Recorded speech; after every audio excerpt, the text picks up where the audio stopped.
It's Baseball at the Corner. This is the Michigan in Trouble podcast with your hosts, Alex S. Freeman and Luke Jaconis.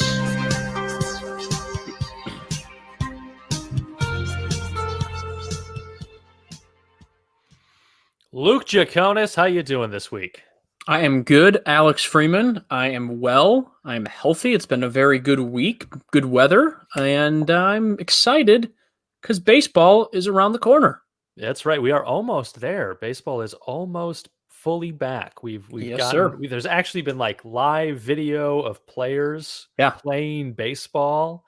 We haven't seen that since March, so that's been unless you've been watching the Korean baseball. Yeah. Then you've gotten it. Which I have not been. Yeah, I didn't. I think I tuned in for like a game or two. I saw former Tiger Dixon Machado was hitting some home runs for a little bit, so that's kind of cool to see some former Detroit blood represent. I actually today, obviously, kind of pulling the curtain back, we're recording on a Saturday afternoon. So if when the viewers are watching on Monday or the listeners are listening on Monday, I watched the inter-squad game when I came home from work for a little bit. Literally caught the last 2 to 3 batters, and then they called it after, I think, 5 or 6 innings. I think it was Team Miggy versus Team Stewie or Stewart. So it was Kristen Stewart versus Miguel Cabrera. It was just cool. I tweeted out from our Twitter account.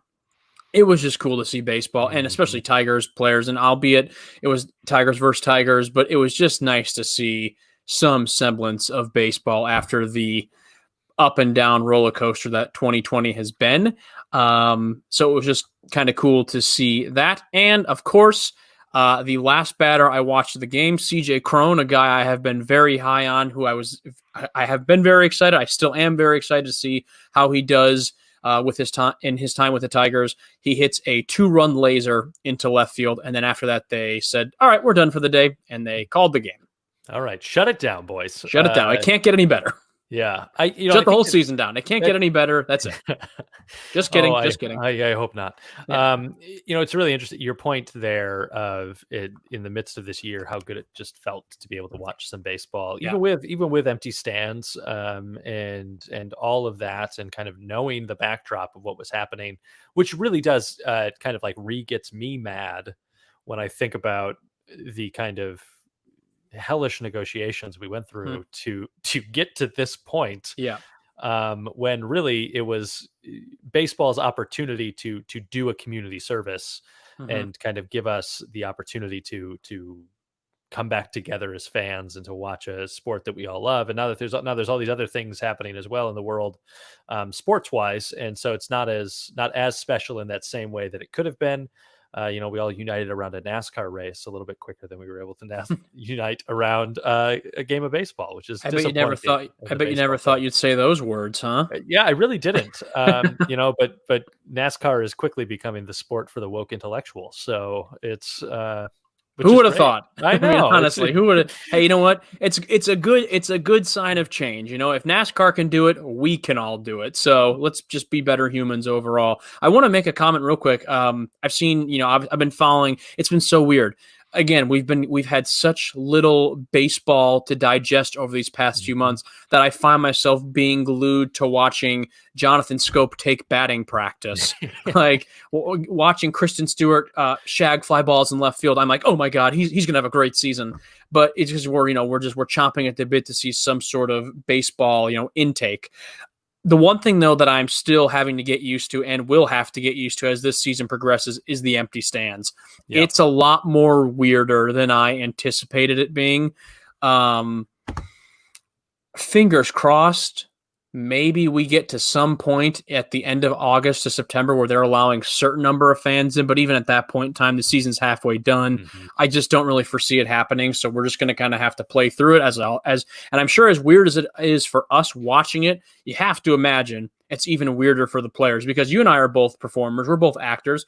I think I can speak for us both here when I say there's no crappier feeling than after busting your butt for weeks end, and you go out there for opening night and there's 4 people in the crowd. Now, in this case, there's not even 4 people in the crowd. There's nobody in the crowd. So it's like, hey, man, I did an improv show once when we were in college for 2 people. So I know what it's like to go out there and be like, what the hell is going on right now? Where is everybody? So it's weird. It's going to take some adjusting. It's going to take some getting used to. Again, remember, it's only for 60 games, and I should say for us, 60 plus games, because we are going to make the playoffs and win the World Series. Got to start with that positive mentality. That's right. But beyond that, there's 162 coming next year, assuming everything is back to normal. Knock on wood. Let's hope it is. I have no doubt that it will be. So let's just get through this and enjoy it as much as we can. But yeah, it's going to definitely take a little bit of time getting used to. Yeah, it's definitely. It's funny you mentioned the getting excited to watch batting practice, and I was watching Long Gone Summer last week, the 30 for 30 about the home run, summer of home run. And, they were talking about how, SportsCenter was going live to batting practice to watch McGwire take batting practice and commenting on how odd that was, because it is odd that like you would cut away to go to batting practice live. But then I was sitting there and going, man, what would I give to just like for SportsCenter to cut away to batting practice right now? I was on my drive home from work. Well, I saw that Tigers had announced that they were going to stream today's inter squad game. Now, I don't know if this is going to continue through the rest of Summer Camp 2.0, or this is just kind of like a one-time thing for today. I'll have to kind of do some research and follow up on that. But I went through my app on my phone when I was driving home from work. I turned off the Spotify, and sure enough, I could connect and listen to the radio broadcast. And I was like, hey, why not? Let's do it. So, and then I came home and I was like, well, surely it's not going to be on my MLB TV. And it was. So I thought I watched like the last 4 outs. And as I said, I saw the Crone home run and then they ended it. Speaking of MLB TV, this is just kind of an overall baseball message to those who might be out there. I received this week, and I know we've talked about this on the show in the past, because the big question was for people who bought the subscription for this year, what's happening with your money that you paid for, considering the fact I bought it in February and I saw, I think, 3 spring training games, and then that was all I got, and I paid over $120 for it. Emails went out this week saying that there's a couple different options that you could do. You could just altogether cancel your subscription, and I believe you would be offered a refund. You could, in terms of next year, you could roll over essentially some of the money from this season into next year. So I think it's like $76 or $77 will roll over from this season to next. Okay. Which is probably what I'm going to do. So when it comes to my subscription to get renewed next year, instead of owing $120, $130, whatever the price may be, I'll probably end up only like $40, $50, $60. So save a little money next year, which will be nice. Yeah. Or if you would like to just get that $76 or $77 back instead of waiting until next year, you can refund that as well, and they will give it to you. I think you just have to have it submitted by August 31st. I hope all that information is correct, but if there's any other baseball fans out there who are kind of wondering what the hell's going on with the money I paid for, am I even going to get to watch games? Check your emails from MLB TV, because I got mine a few days ago. And it was nice that they finally addressed some of this. I mean, I can't really fault them for not being able to address this prior, because I didn't know what was going on. But now that there is a, concrete in stone kind of ruling as to what's going down, it's nice to finally get some clarification. So yeah, check your emails if you were a concerned fan like myself. Of MLB.TV. Well, hopefully there will be plenty of baseball for people to watch. And we've got plenty to talk about on this week's episode. We've got some summer camp updates. We've already started having some of that conversation, but we'll talk a little bit more about kind of what we've seen so far, what we know coming out of camp. We've got some news of a few Tigers that have tested positive for COVID-19. We're going to take a second to chat about the names around MLB who have opted to not play in the 2020 season. And then we will have an interview with Jesse Goldberg-Strassler that we've been plugging a little bit as we've been leading up to this week. He's the voice of the Lansing Lugnuts, and we'll get to that full introduction, but they are the Class A affiliate of the Toronto Blue Jays, playing Lansing, Michigan. And they've got some baseball coming to the state of Michigan that they'll hopefully let some fans in to watch if Michigan can continue moving in the right direction in terms of their response to the coronavirus. So there could be an opportunity for those of you joining us in Michigan that to go see some live baseball and have a nice little in-stadium experience. I can speak from experience, as you'll see in the interview. Behind the curtain, we have pre-recorded the interview. Yeah. So and as we get to that point in the show, you'll notice, those of you that watch the video version, that we change clothes during the No. I had to put on my process. Sunday best for the interview with Jesse. I had to put on my Sunday best, and by Sunday best, I mean I'm pretty sure a Tiger shirt and maybe this exact same hat. And I didn't have the scruff as much, so. Luke will look like he's shaved in the middle of the show. Yeah, I have to look professional when we interview professionals. That's my mantra. That's right. And Jesse's it's a great interview. You're going to hear it in a few minutes here, but Jesse's a great guy. Yeah, and, well, I just wanted to say that real quick too. Jesse, super cool dude, was not only just a fountain of knowledge when it came to baseball, minor league baseball, talks about some of his past experiences with some Tigers, some current and former Tigers, and ultimately just a super chill and cool dude. And it was awesome talking with him. Yeah, and that's really all we need to say on that until we get to the interview. But yeah, so summer camp. Let's talk about, Luke. You caught a little bit of it today. We've seen some highlights coming out of camp.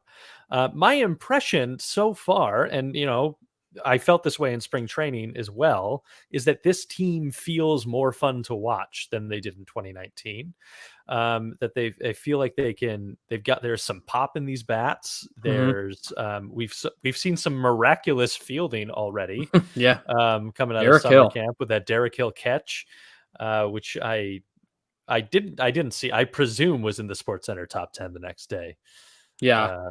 I don't know if I know I saw it was getting spread throughout all the outlets on social media that is this already the catch of the year and the season hasn't even begun yet. So yeah, I mean it was an insane catch. Talk about trying to earn a roster spot. Yeah, right. I mean, after all these years, he I think I saw some tweets too people being like, it's so funny that people are now just talking about Derek Hill's athleticism when he's been doing this in the minor leagues for the past few seasons. So maybe it's that time. Let's get Derek up here and see what he can do. I mean, yeah, he's got wheels. That's a big outfield out there. Got to cover a lot of ground, and with a guy like him, they have improved tremendously in the speed department.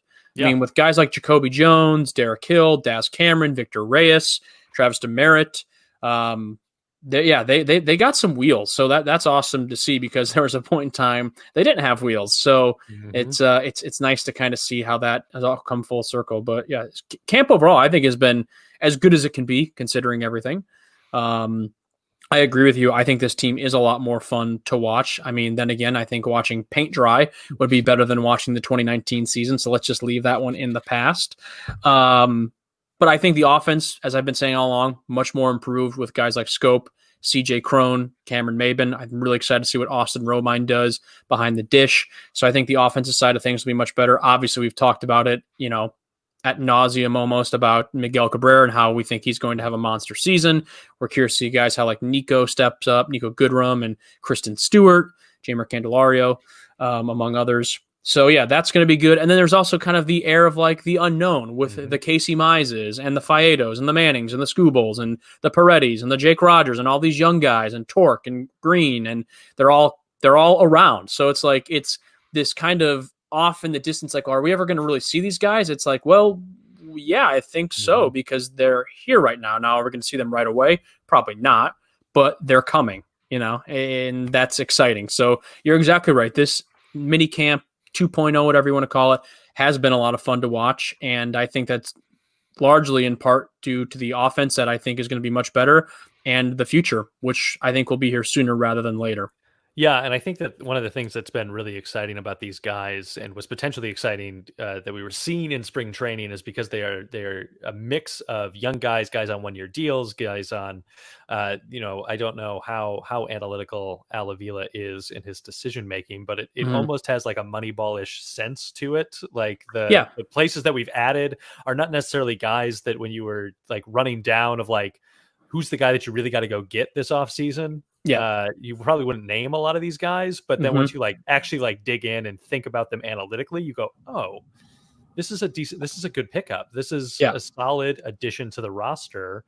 And I think that, with spring training ending so abruptly the way that it did, and then us coming into summer camp now, and there's certainly questions swirling of if we're going to get all 60 games in. Now you have guys that are acutely aware that they are on a short time frame to prove what they can do. And so they are fighting their heart. Like Derek Hill is making that play in the like first inter squad game of summer camp. Yeah. And I just don't think that, like, if these guys didn't want to compete, Derek Hill doesn't go make that catch.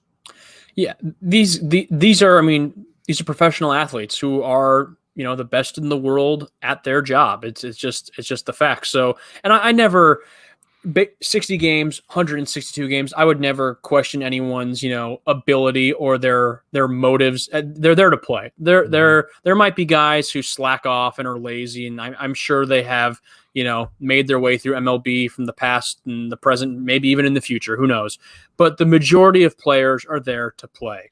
And if you are a guy like Derek Hill, you're probably sick and tired of being in the minor leagues. So why not go out during the first inter-squad game? And yeah, it is just an inter-squad game, but make arguably, at least what we've seen so far, the best play of the year. Now, granted, there's been no season yet, so that could easily, be toppled, but it's whoever tops that catch, I want to see that catch, because the one Derek Hill made the other day was phenomenal. So for guys like Derek Hill and Daz Cameron, who we've heard about, but they've just, they've had issues from, here and there, whether it's maybe on the defensive side of things, offensive side of things, this is their moment. And why not now? Why not guys like these? And you have to think too, with guys like Derek Hill and Daz Cameron, who probably assume by now they would be in the major leagues. It probably pisses them off a little bit, and it's frustrating to them, because here they are at one point in time, they were like the big prospects that everybody talked about.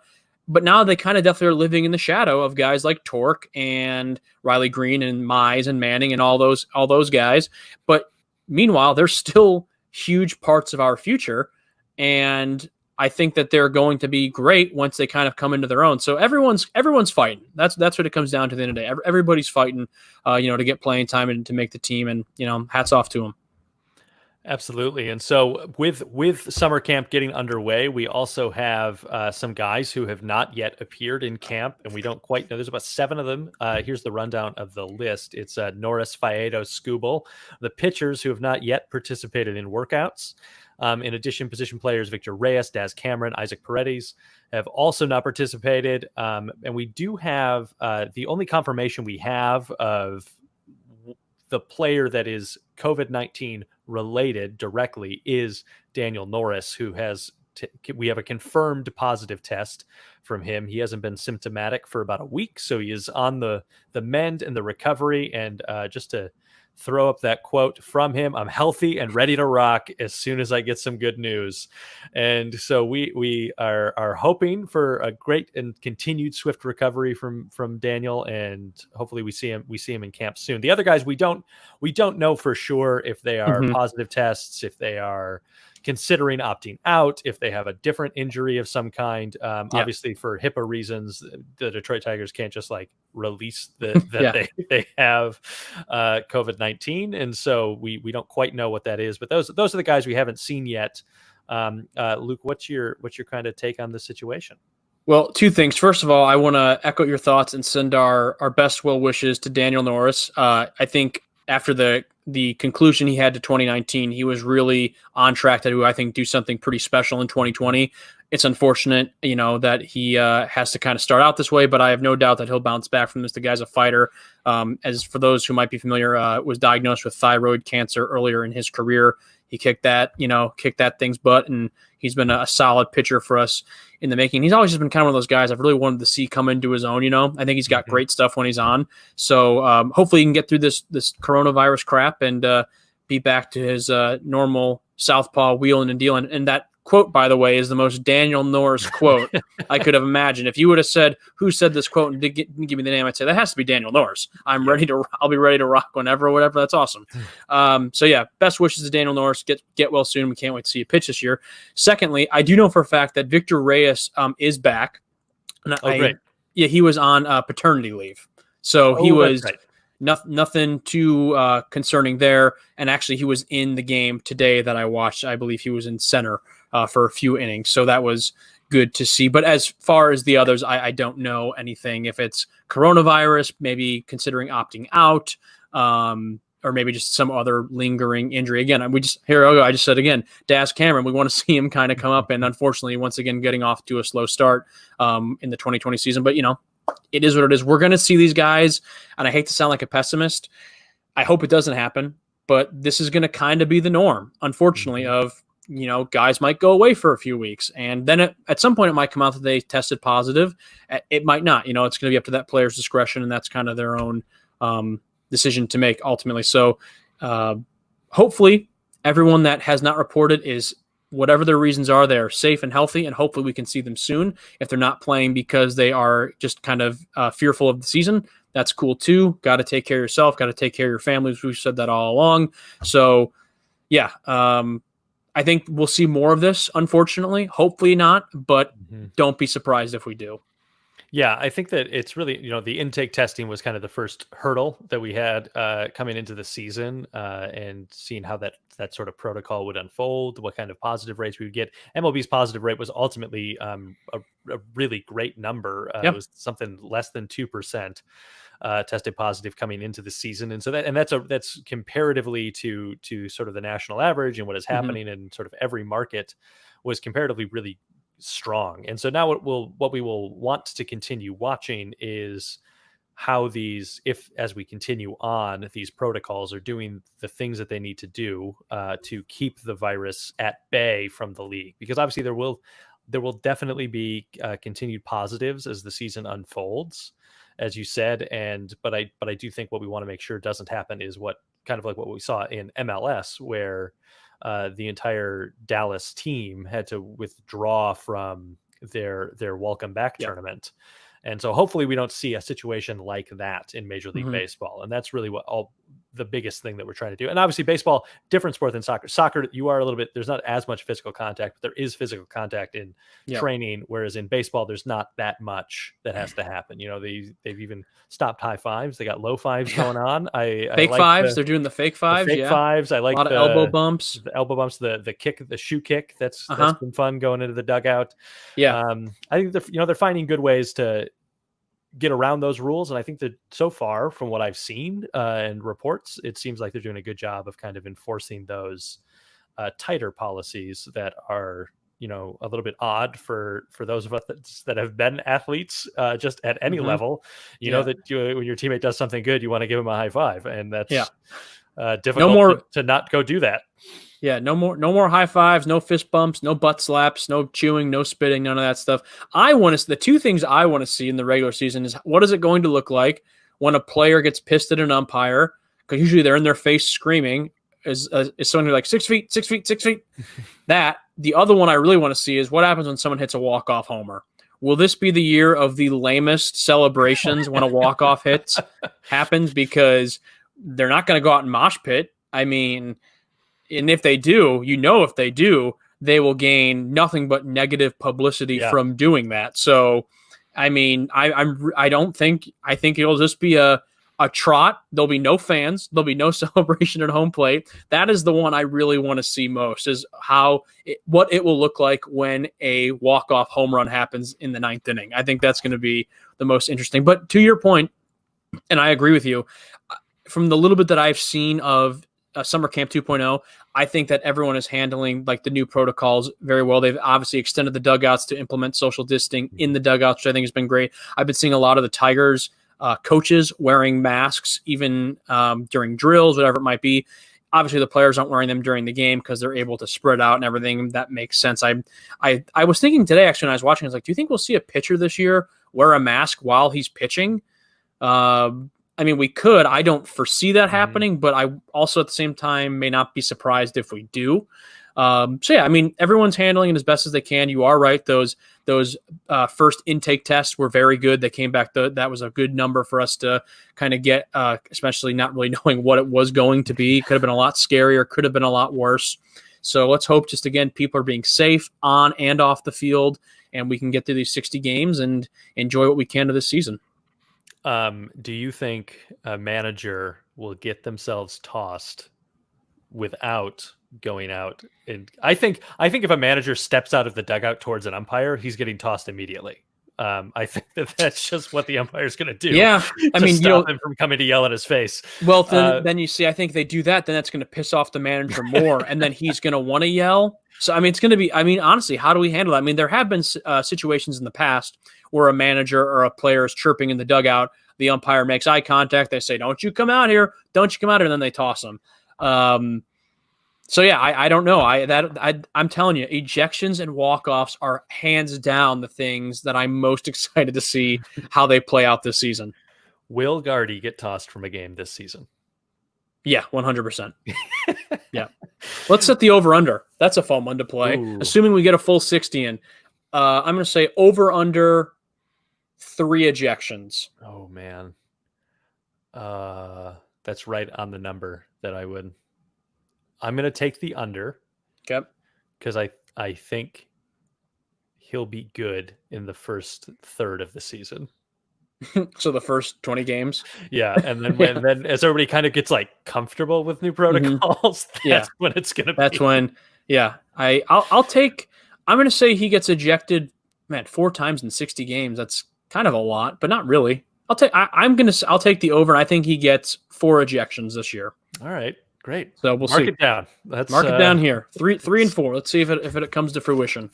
Yeah, it's going to be good. I think that it'll be a whole new world. As we kind of look at that, it sort of dovetails into this conversation of who isn't playing. So far, we've had a handful of players kind of opt their way out. Here's sort of the big list of now these are the guys that are rostered players. There are a couple of other guys who were non-roster invitees to camps and those types of things that aren't playing, but this is the big list. Mike Leake of the Diamondbacks, Ryan Zimmerman of the Nationals, Joe Ross also of the Nationals. Joe Ross's brother is one of those guys who was a non-roster invitee to a camp, but has opted not to play. Ian Desmond of the Rockies, David Price of the Dodgers, Nick Markakis of the Braves, Michael Kopech of the White Sox. Kopech, I think. Kopech. I don't watch enough White Sox games. I think that's what it is. Buster Posey of the Giants. So these are kind of the big names that have so far announced they're taking the season off as a precaution. And so, Luke, looking at this list, do any of these names either surprise you, jump out at you? What are your kind of thoughts at this list? I mean, there are definitely a couple of big names in here. And first of all, I did not know up until now Ryan Zimmerman opted out. I did not hear that. I did not hear that at all. And I saw you put it in the show notes. Do we think he retires after the season? I'm going to say no. But with a bit of an asterisk next to that. If the Nationals were to re-sign him again for another year, I think he would play. But I think if they don't want to give him another 1-year contract, I think he walks and then maybe he retires. I don't see him being a guy that goes to play for another team in his career. Yeah.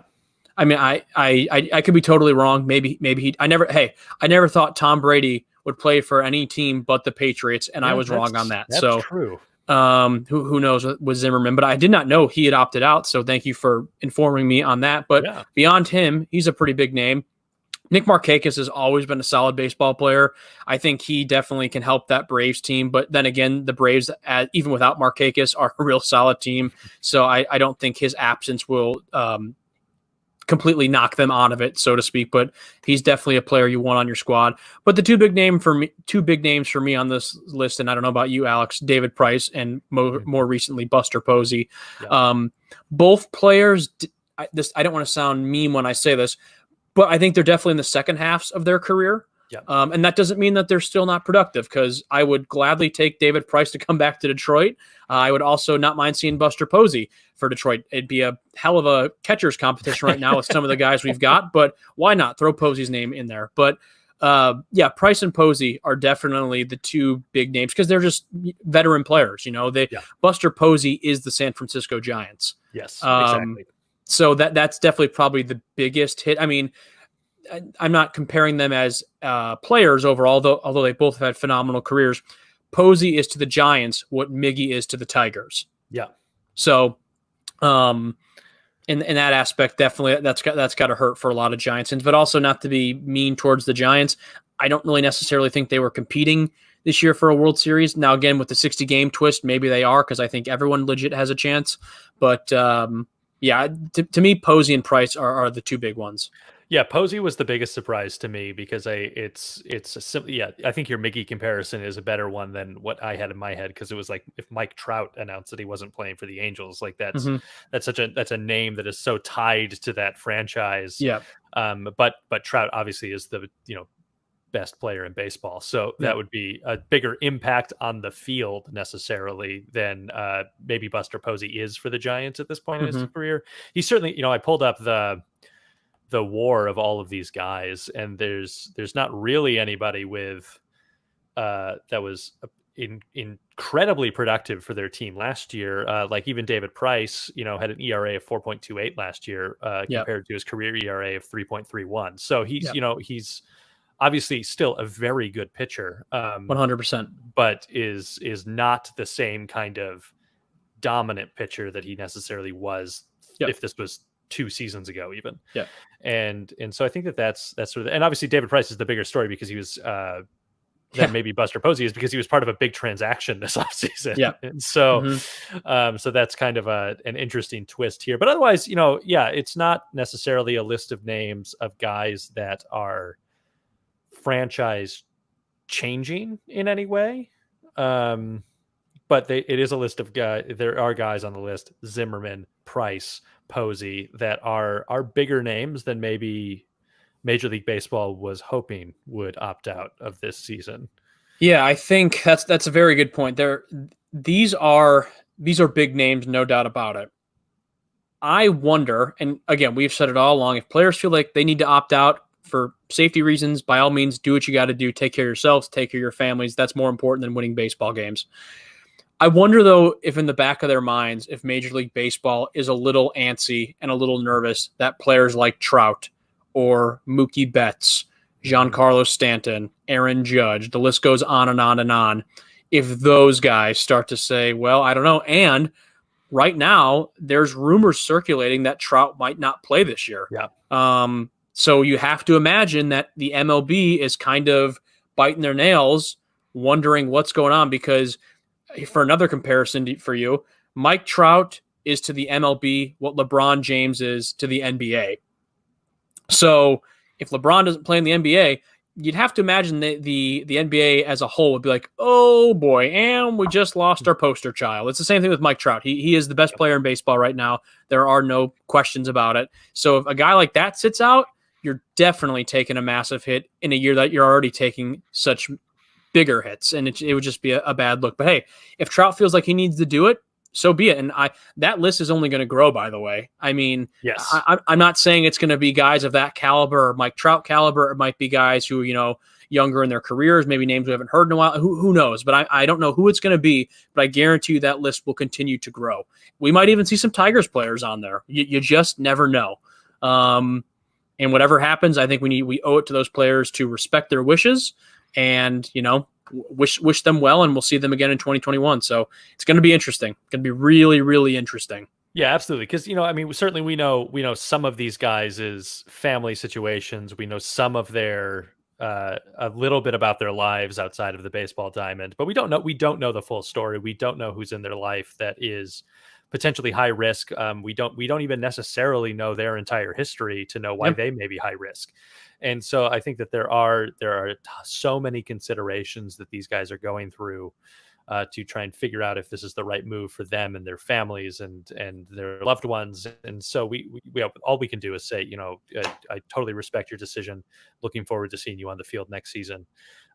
Hope we continue on that way. I would also say, like in the Ryan Zimmerman question that I posed of will he retire, is you have to think that if this is lingering into the start of next season, that would potentially factor into his decision as well, of like, do I have another year to wait? Do I have another, like, I don't necessarily want to, if the vaccine becomes available in February, probably want it to be at least a little bit, have a little bit of time to circulate before you're showing up to these camps, to these games, and especially if there's going to be fans in the stands, to give it that time. And so I don't, that also begs the question of what MLB might do in that kind of situation where we're in the midst of rolling out a vaccine. And so do we delay a month to kind of let it get like what do we do there? And so then I think Mhm. that factors into Zimmerman's decision as well.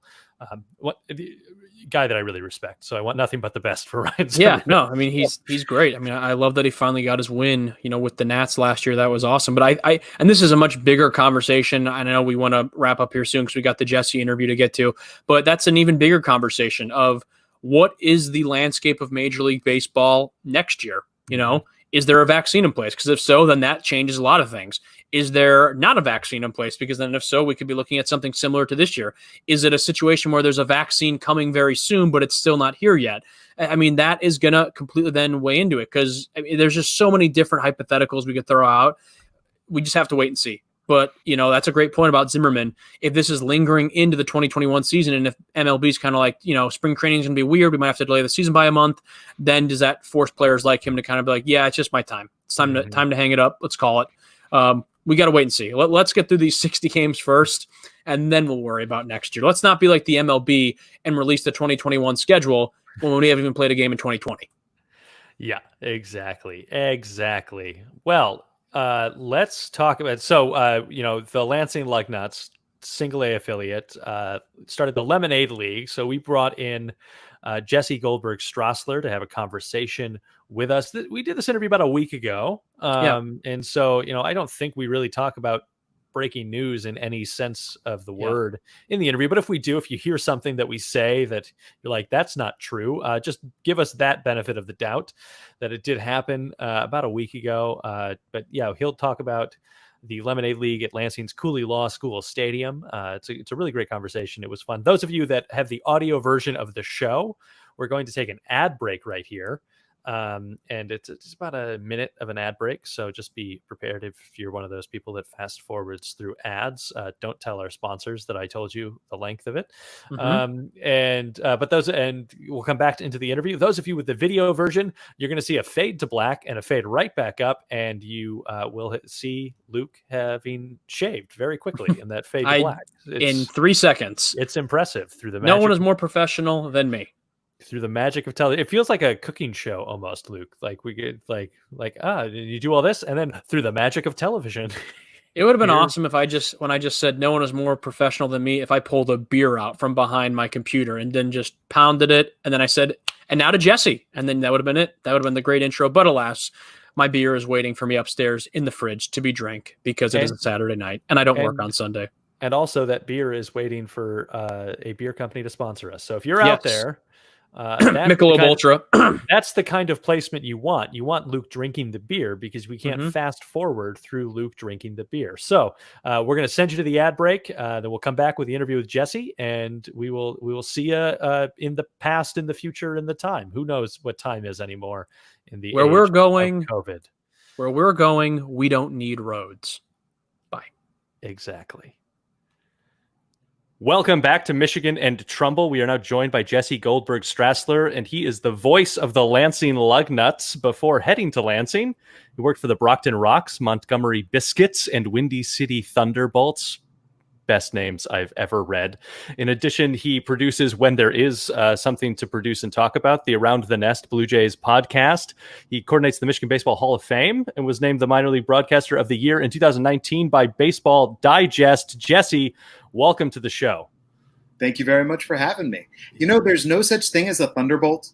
There's a lightning bolt and there's thunder, but there's not really a thunderbolt.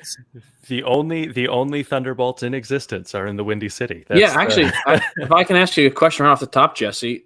So Windy City Thunderbolts, I'm assuming that's somewhere in the Chicagoland area. No, where was that at? 'Cause I'm from Illinois. I live in Aurora, Illinois at the moment. Great. So I've been in Chicago for a year. In Midlothian, and the stadium is in Crestwood. Oh, okay. Yeah, gotcha. Outside. There's I mean, like with every minor league, thing around the world, there's so many like little teams that pop up. But now there's like the Chicago Dogs, which are out kind of right by O'Hare. And I think at one point in time, former Cub Carlos Zambrano was like mounting a comeback there or something.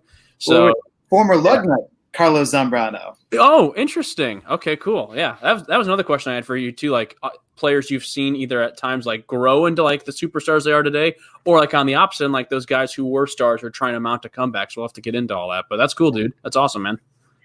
I love all those tiny little teams because they can really take chances. They can take chances with their names. They can take chances with their uniforms. The Savannah Bananas are coming out in Segways. That's awesome. It's a lot of fun that you can have.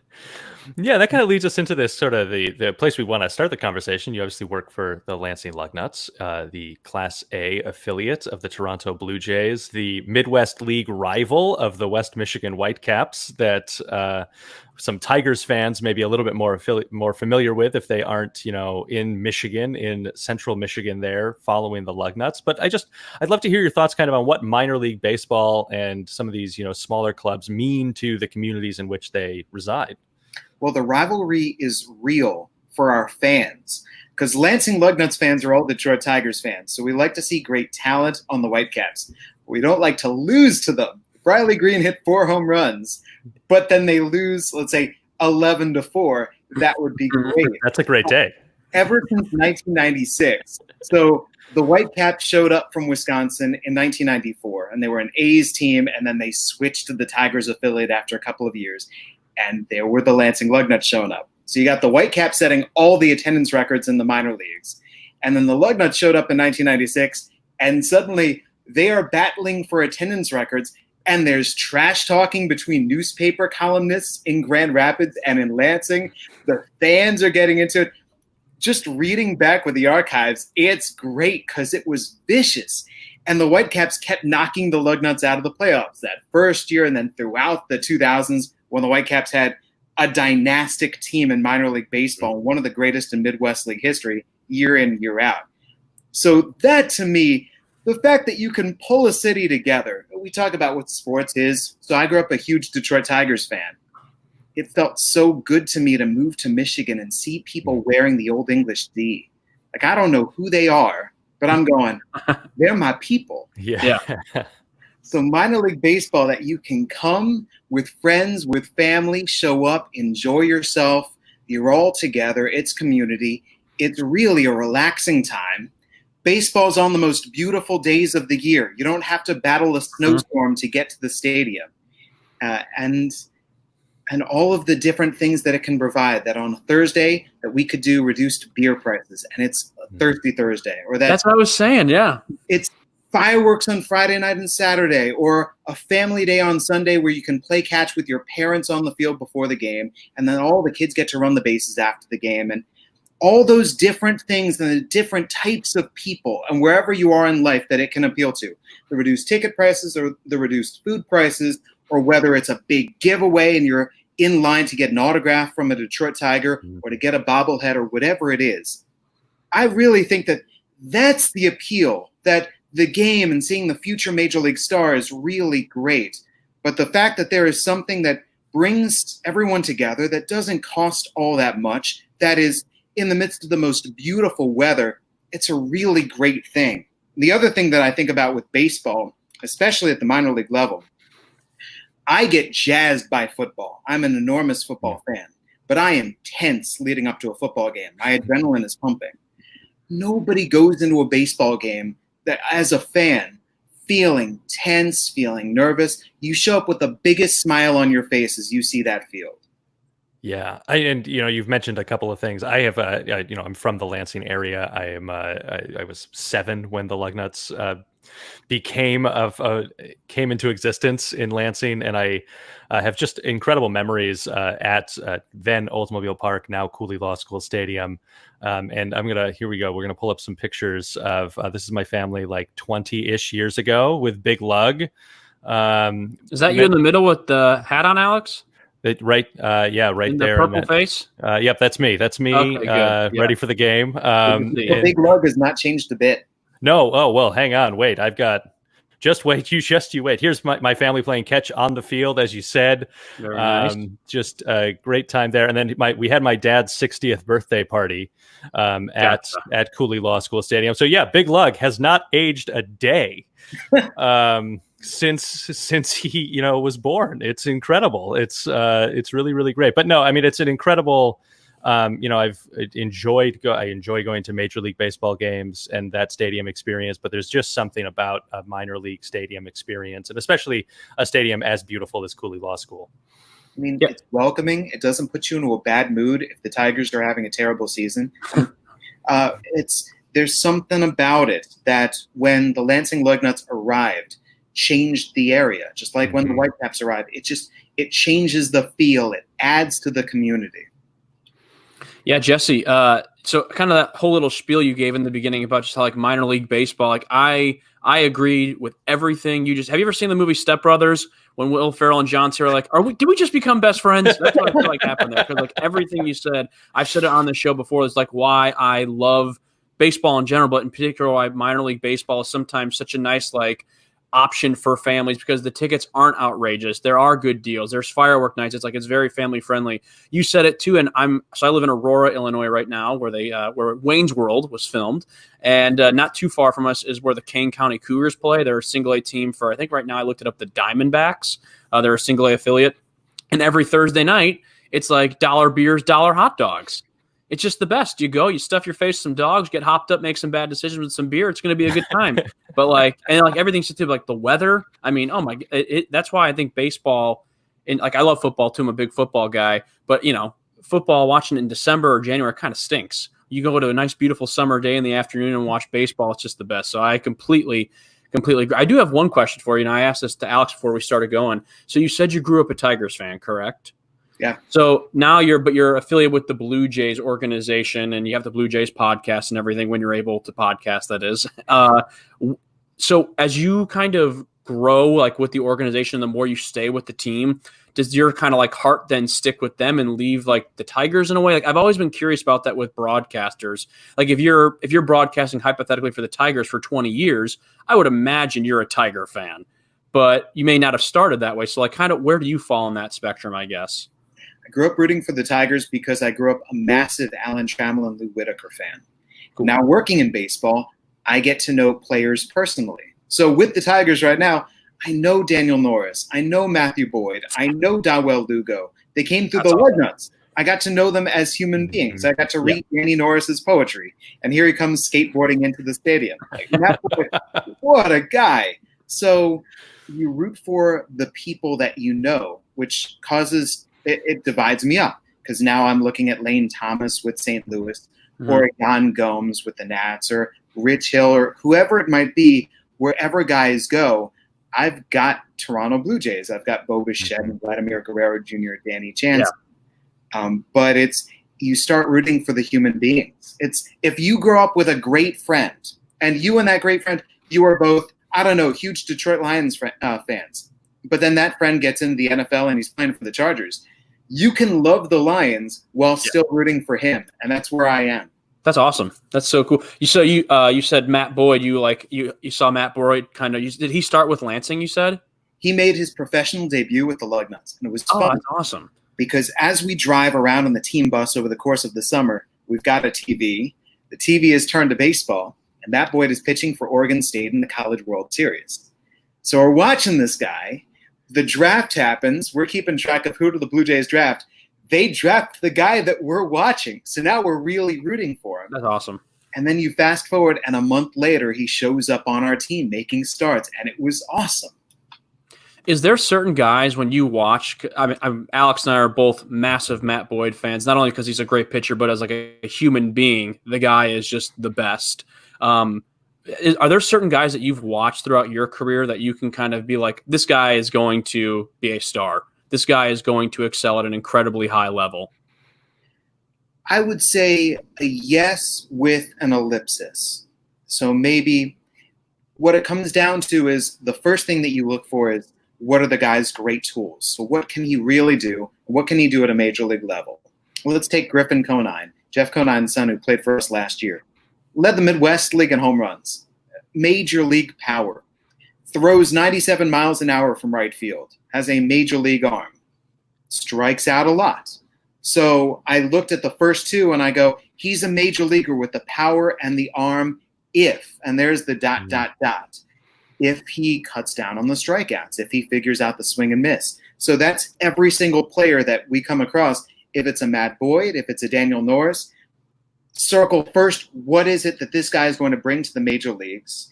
And what is it that could either get in the way to stop him from getting there? Or once he gets there, he's going to need to figure this out, or he'll get exposed and he'll struggle. So there's nobody truly that I've seen yet, except maybe a Mike Trout, who there are no weaknesses there. There's always something that the guy is working on in the minor leagues, because that's why he's in the minor leagues. Yeah. Mm-hmm. But there are those tools that if that guy gets there, he has ways of impacting the big league club. Awesome. Very cool. So talking about some of those, future stars of tomorrow, one of the things that I love that, and one of the primary reasons we asked you here today was to talk about the Lemonade League, which, side note, the graphic work is it's so beautiful. My compliments to whoever designed these logos for you, because they're really, really cool. I love it. So tell us about the Lemonade League, the Lugnuts response to no minor league baseball in 2020. Credit where credit is due. Ryan Smith, working in Illinois, working a little bit north of Chicago, is our graphic designer and crushed it. Yeah. So when life gives you lemons, and in this case, no minor league baseball season canceled because of COVID-19, and also because the negotiations and Major League Baseball there was no priority to send the players, all those different reasons that led into it. There is no Lansing Lugnut season. There's no West Michigan Whitecap season. But we still have a baseball field. So this came right from the owner, Tom Dixon of the Lansing Lugnuts, who thought up the idea of calling it the Lemonade League. There are all these college baseball players throughout the area who need teams. And in general, there's the Northwoods League, the Cape Cod League. There's no Cape Cod League this year. And the Northwoods League is broken into pods, and there's tons of college baseball players who didn't play baseball or had their season cut short. So in the Michigan area, whether it's Michigan State or Eastern Michigan, Western, and right on down, Lansing Community College, it doesn't matter the level, Albion, Davenport, Saginaw Valley State, Grand Valley State, that we can say, hey, we can host at our field contained. You don't have to travel anywhere else. We'll get as many players together as would like to play, and we'll get games together. So that's where it all came from, was we've got a field. There are players who want to play. Can we make this happen in a safe environment? It sounds like I was reading kind of like the synopsis, and just like the breakdown of everything. And this sounds just like one super elite game, big pickup game of baseball. Yeah. It's like the Sandlot with college stars. Have you ever seen the 4th of July's in Lansing with the fireworks going off as the players play? We've got the Sandlot. Oh, cool. Yeah, very cool. True. Yeah. It's for a bad reason. It's because we never finish the game before the city of Lansing shoots off its fireworks. We're hustling. We're like 7th inning, 8th inning. Let's go. We got fireworks. Nope. 8th inning fireworks show as the players are playing, which very nice. Is cinematic. But yeah, that's what this is all the guys telling each other, all the high school buddies who split off, went to different colleges, getting on the phone with each other, all the college teammates saying, hey, we got a spot. So right now the coaches are at Cooley Law School Stadium figuring things out, trying to figure out how to divide teams evenly so one team doesn't destroy the other. I don't know, pick team captains and go from there. But when Governor Whitmer gives us the A-OK, when the state moves into phase 5, however many tickets, if it's 50, 100, 500, $5 tickets for a big night, for let's say a fireworks night, $7 tickets. But by and large, it's just about playing baseball. Mm-hmm. Yeah, and so that does lead me to my next question. We don't have a specific start date yet, but I know that they gather to get uniforms and things the 8th, so that presumably after the 8th, as soon as the OK goes, we say, yep, we're playing. Yeah, it's just you get on the phone, you start calling everyone.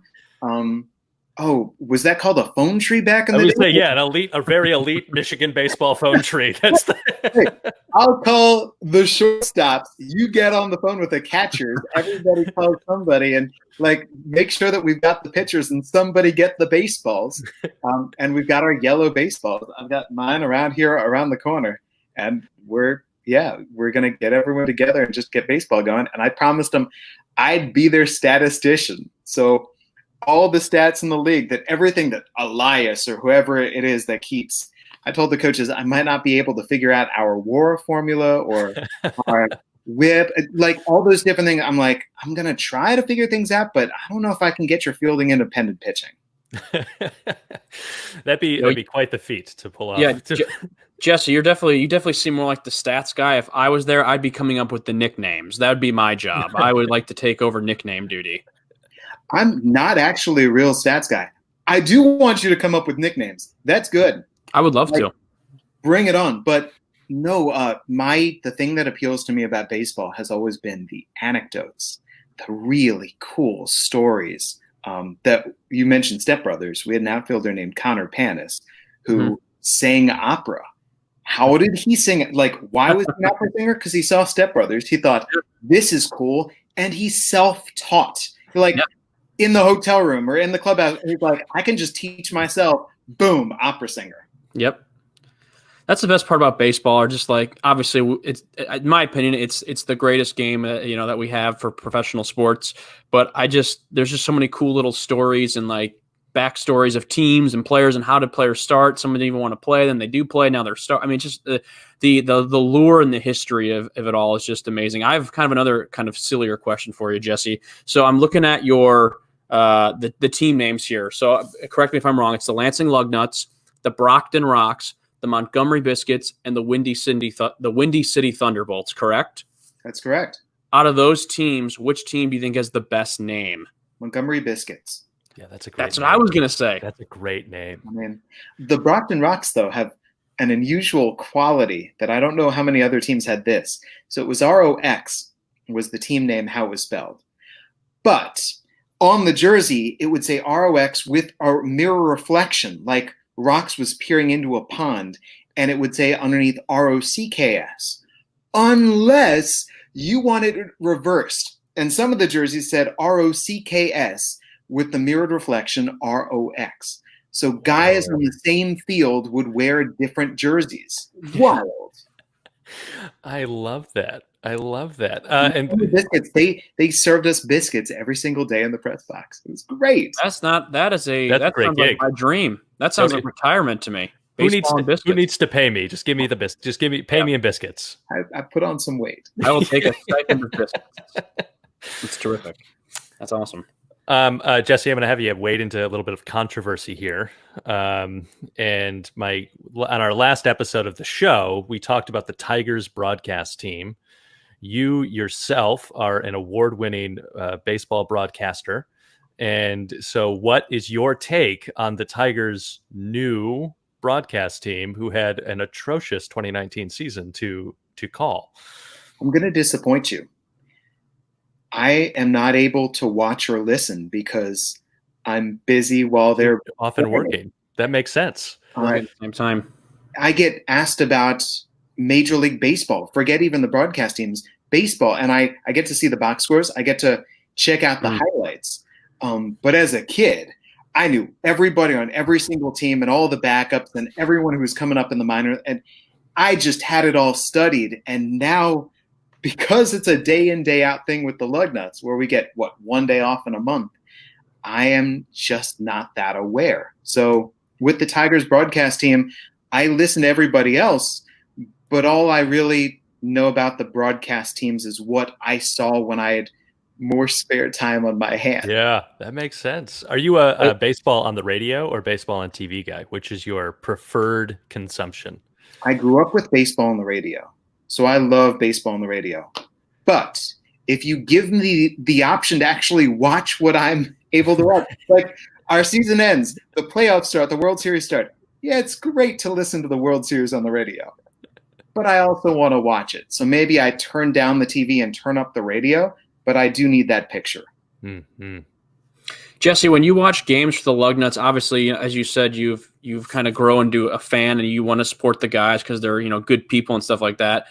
Is it hard for me, for example, when I'm watching a Tigers game, I'm a very passionate fan. So sometimes when they are not succeeding, like in 2019, it gets really hard and frustrating to watch and not let your emotion overcome you. Does that ever happen with you, like in the press box, like when you're calling games? Like, are there ever times like I have to say this because this is the professional and the appropriate thing to say, but internally I'm thinking, what the hell is going on right now? To answer that question, it's the same sort of question to me as, am I tempted to curse on the air? And the answer is, I can't be because I would be fired. I had such control. Broadcaster manipulates the audience, whether they realize it or not. If I'm calling a game and you're listening, you're watching me call the game, if I am bored, you will get bored. If I am angry, you will get angry. If I'm having fun, like, you should be having fun too. So because I realize that I have that power, I need to use that power in a responsible way. So if I'm going to ream out the player, the other team, the umpire, I have to understand that you are sitting back wherever you're watching it and you're feeling everything that I'm feeling. So that's cool. I need to understand how to use that. Yeah. Growing up, or even right now, is there a broadcaster that you kind of like looked up to, idolize? Anyone in particular that comes to mind for you?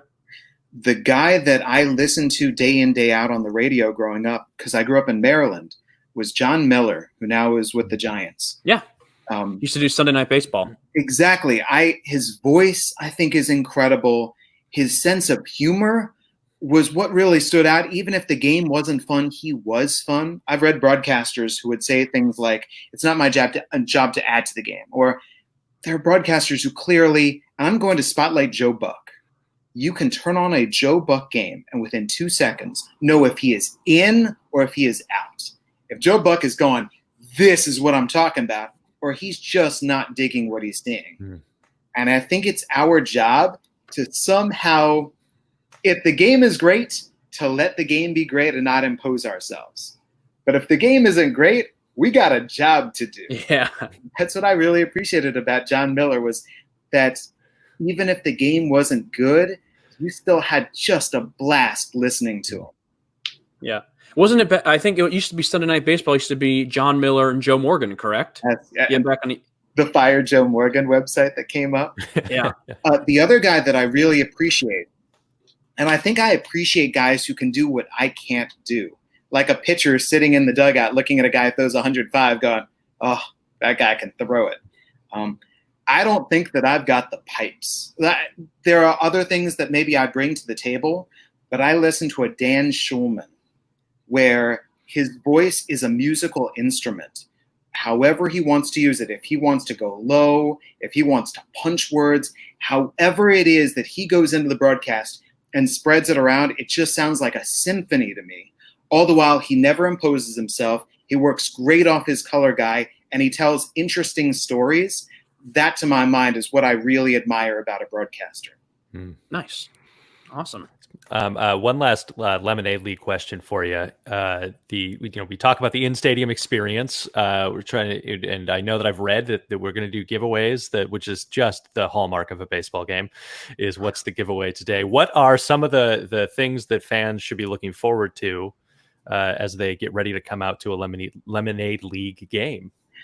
I've been asking, hey, can we sell lemonade? Can we sell lemon heads? Can we do all these? But Mike's Hard Lemonade. But I think the big thing is we've got bobbleheads that we were ready to give out during this Lansing Lugnut season. So why not continue to give out those bobbleheads? We had the 25th anniversary 4 greatest Lugnuts by fan vote that people put out. Carlos Beltran, Noah Syndergaard, Vladimir Guerrero Jr., and Bo Bichette, I think, won that vote. We will have fireworks nights, Friday night and Saturday night. We will have Labatt Blue Thirsty Thursdays on Thursdays with the reduced drink prices. There are other things that I believe our food department had in store, all sorts of great ideas for food that they could serve. That's, I think, a great advancement that's come to ballparks. West Michigan's been great with this. Kane County's been great, making sure that it's not just your average, hey, let's get some nachos, let's get pizza. And then just enjoy some baseball with us. So all those different normal elements, and I say those great normal elements that bring folks out to the ballpark, plus seeing local Michigan baseball players. So, Jesse, I have one more question for you, because I can tell you're obviously a massive baseball fan, because otherwise we probably would have cut this conversation short like a long time ago. Obviously, you breathe this sport, which is awesome. So, and I know you said you don't really do a lot of, you can't really follow with the majors as long as because your obligations with the Lugnuts are so big. We had an episode a week or two ago on our show where we talked about our bucket list stadiums that we have wanted to visit for Major League Baseball. So either kind of going off that, what's a stadium you would love to visit, or what is your favorite stadium that you have been to in the MLB? So I'm partial to Oriole Park at Camden Yards. Okay. I was there for its very, very, very first game, an exhibition game. So ever since the beginning. I would love to go to the stadiums that everybody says are the best that I've never been to. Pittsburgh, San Francisco, and I've heard Kansas City is a gem. Oh, I don't think we. Big Yeah, three. we didn't talk about Kansas I City. don't think we That brought was- up Kaufman. Yeah, I've heard Kansas City Yeah. is just the place to watch a baseball game. Yeah, we did. I think. I mean, we had both had Fenway. We both had the Oracle in San Francisco. I've done PNC. It's beautiful. If you ever have a chance, get out there. Busch Stadium is awesome. Comerica. I haven't been to Comerica, which is funny. I mean, we host a Tigers podcast. I haven't been to a Tigers game in Comerica in over 10 years, so I need to go.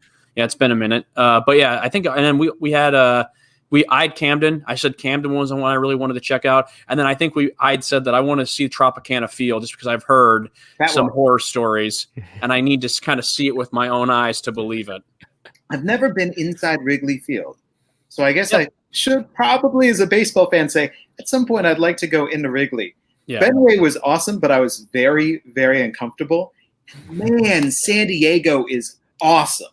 Yeah. The way that it's incorporated. I fell in love with the entire city of San Diego. Mm-hmm. Yeah. Petco. I mean, every time you read a list on USA Today or whatever, outlet, Petco's always in the top 3, I feel like. I mean, it's that, the Oracle or PNC. Yeah.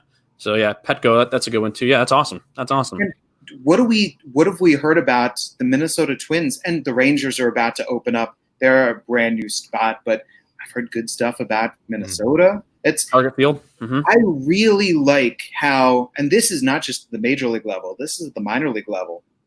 Stadiums have gotten better and better and better, and there just aren't that many places that open up where you go, Yeah. Yep. they're really good personality spots where each one has its own individual flair, and we've gotten entirely away from the cookie cutter. Mm-hmm. Well, there's something too, I think, about baseball stadiums. Like, at least when I go, and I said I almost like, because I have a bucket list to go to every major league stadium. And I said, I was telling Alex the other day, like, when I go to stadiums, I almost would prefer the Tigers aren't playing, just so I can actually like sit back, relax, and enjoy the experience. Because I find when I'm watching a Tigers game, I'm too glued into the game and wanting them to do well and win to actually kind of take a second to enjoy my surroundings. But yeah, I mean, I think there's something to be said about the entire stadium experience, though. It's not just about games anymore. It's about the atmosphere, the food, the drink, the staff, the fellow fans. Like, it's grown into such like a community event more so than just winning and losing baseball games. So I don't know. I think that's the thing I'm missing most right now with everything going on in the world is kind of that sense of community amongst going to a stadium. Because, I mean, I know prior to COVID, I had a goal to try to maybe do 2 or 3 new stadiums this summer. Now, unfortunately, that's going to probably get pushed to 2021, but it is what it is. So, but you're exactly right. It is a community experience, and everything is really improving.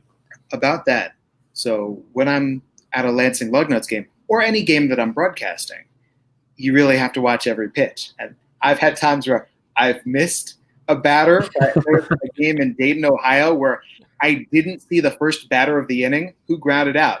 So the inning is happening, and I'm going, oh, they skipped a batter in the lineup. Oh, we got bases loaded, 1 out. Batter pops out. I'm going, okay, 2. And they leave the field. I'm going, What happened? skipped the batter and a 2 out half inning. But because I have to be so glued, I love going to a major league game, Tigers game at Comerica, Blue Jays game at Rogers, and not watching every pitch and walking around and exploring and just spending a half inning in the retail store where they've got the game on the TV and you can hear the radio broadcast. And I'm looking at all this gear going, I'm here before the rush at the end of the game. Really checking out all the different food options. Baseball is such a great relaxed sport in certain areas. You would never say, soccer. Nobody ever says, it's the 35th minute. Let me stand up and get you something to eat. Anybody hungry? You would never say in football, all right, 6 minutes to go in the third quarter. Who's hungry? Yeah. Get things at halftime. But baseball, you would say, well, we're starting up the 4th inning. Who's hungry? And it's a perfectly reasonable thing to just go get a drink, get something to eat. You'll be back by the 5th. Yeah. Why not? And if something exciting happens, just turn around. Right? You'll know. Yeah, There are monitors everywhere. Mhm. Exactly. Yeah, that's awesome. That's awesome.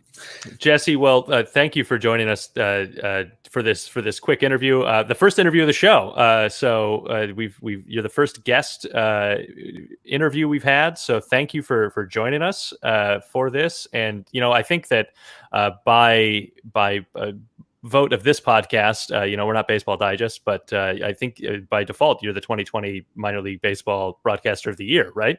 There it is. The applause. Take it.